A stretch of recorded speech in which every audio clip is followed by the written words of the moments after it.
If you want to use camera filters on Samsung Galaxy S25, all you need to do is find this icon with 4 circles that look a little bit different from each other. I can find it, for example, in the top right corner.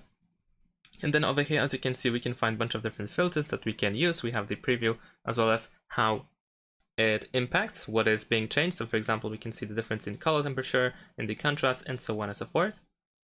And we can see the difference between them as well. We can also go to this plus in order to use a picture as a filter as well. And we can also tap on view original. We can press and hold it in order to see the difference. And of course, this also works for other modes as well. So for example, let's actually set it to original. So for example, if I switch to video mode, I should be able to find this option as well. But this time, we're gonna go to these 4 dots.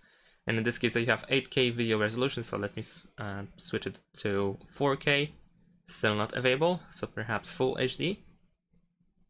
And yeah, now it is available. So as you can see, it is still possible, but only for full HD. And that's pretty much it. In photo mode, you can also tap on those 4 dots in order to find this icon here as well. Thanks for watching, leave a like and subscribe to my channel, and see you in my next videos. Bye!